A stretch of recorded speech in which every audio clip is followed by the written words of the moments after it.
आ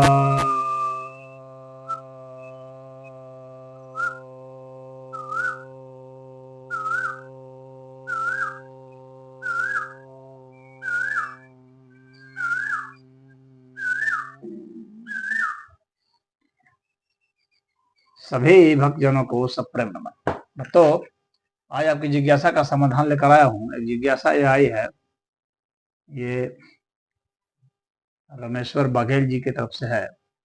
गुरु जी प्रणाम, कृपया आर्य समाजी का कुतर्क प्रश्न भगवान ही भगवान को मारता है, इस मूर्खता का खंडन कीजिए। धन्यवाद।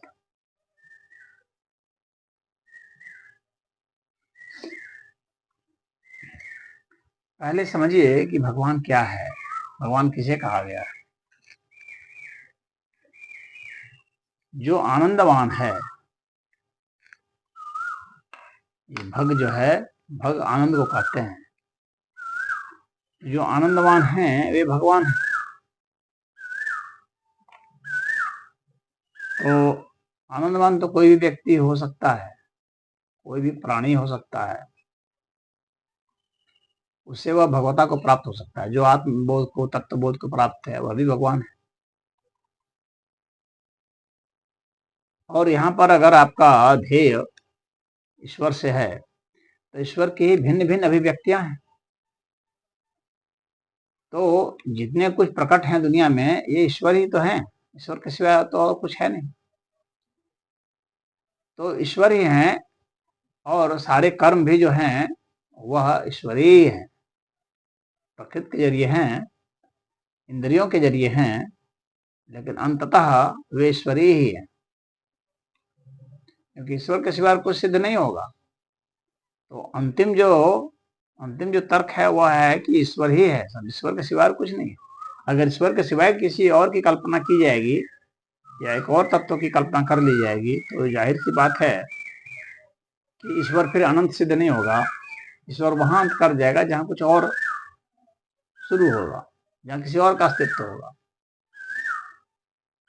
तो जितने भी रूपों में जो कुछ भी हम देखते हैं प्रकट रूपों में, वे सब ईश्वर ही है, ईश्वर के सिवाय कुछ नहीं। तो चाहे भगवान को आप आनंदवान के अर्थ में लेते हैं या ईश्वर के अर्थ में, क्योंकि ईश्वर को भी भगवान कहा गया है। और जो ऋषि महर्षि हैं, संत हैं, जिन्होंने उस भगवता को प्राप्त कर लिया, आनंद को प्राप्त कर लिया, उसे भी भगवान कहा गया है। तो किसी भी अर्थ में लेते हैं तो ईश्वर ही ईश्वर सिद्ध होते हैं। और वैसी स्थिति में चाहे जीना हो तो, चाहे मरना हो तो ईश्वर ही जी रहे हैं, ईश्वर ही मर रहे हैं। ईश्वर में मरने की भी क्षमता है। अगर ईश्वर में मरने की क्षमता नहीं रहेगी तो फिर सर्वशक्तिमान उसको कैसे कहेंगे। ईश्वर वह है जो मर भी सकता है, लेकिन मरते हुए भी वह अमर है, जीते हुए भी वह अमर है। तो जीना और मरना, इनसे भी वह परे है, और परे में ये दोनों शामिल है। यानी कि वह सिर्फ अलग है, बल्कि इनके सहित है, यानी इनके सहित ही वह अलग है। तो ईश्वर जो है, जीना मरना के सहित ही वह मरणातीत है, मृत्यु से परे है। गति और स्थिरता में होते हुए भी वो गत्यातीत है। तो इस तरह से हम लोग यह देखते हैं कि कोई भी ऐसा प्राणी नहीं है जो कि ईश्वरी नहीं है।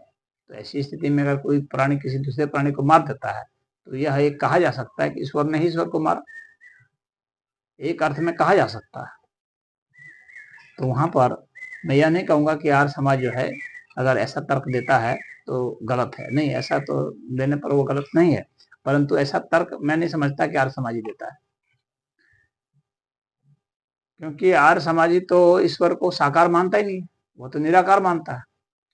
तो जब वह निराकार मानता है तो फिर वह कैसे कहेगा कि ईश्वर ही ईश्वर को मारता है।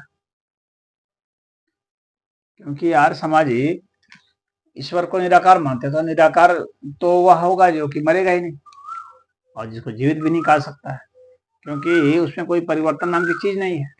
और हर मरी हुई चीज और हर जीवित चीज में परिवर्तन होते हैं।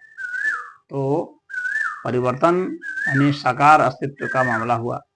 तो ईश्वर को वे साकार नहीं मानते हैं, ईश्वर को सिर्फ निराकार मानते हैं। जबकि जो वेदांत है वह ईश्वर को साकार भी मानता है, निराकार भी मानता है, और साकार निराकार से परे भी मानता है, दोनों ही मानता है वो।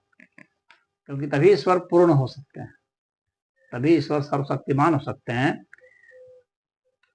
तो इसलिए अगर यदि वह ऐसा कह रहा है कि ईश्वर जो है भगवान ही भगवान को मारता है, तो गलत तो नहीं कर रहा।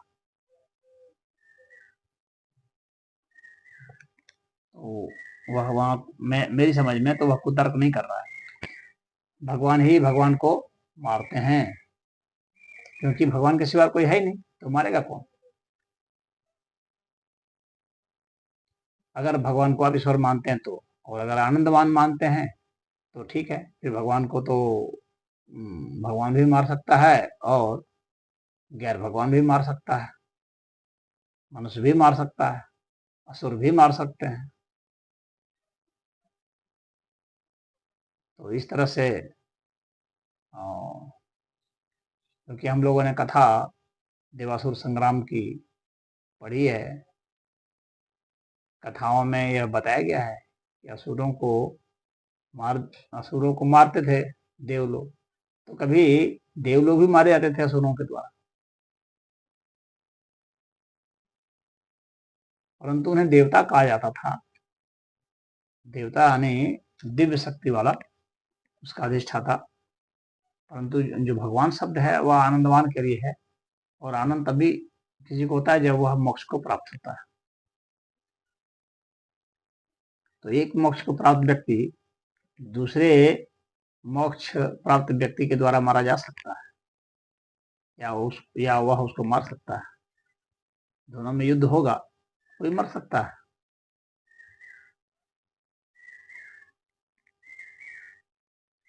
क्योंकि मृत्यु तो ऐसी सच्चाई है कि चाहे कोई अवतार बन के आया, चाहे कुछ भी बन के आया, आखिर मरा तो सही। कोई ऐसा नहीं आया इस देह में जो कि मरा नहीं। उसका नाम हम लोग भले अच्छा नाम दे सकते हैं, परंतु मृत्यु तो सबको आई, ये तो सच है। और मृत्यु ने सबको हैसियत दिखलाई है, यह भी सच है। मृत्यु से कोई बचा नहीं। तो जितने भगवान आए, इनको हम लोगों ने भगवान कहा, वे अंततः मरे, यह बात भी सच है।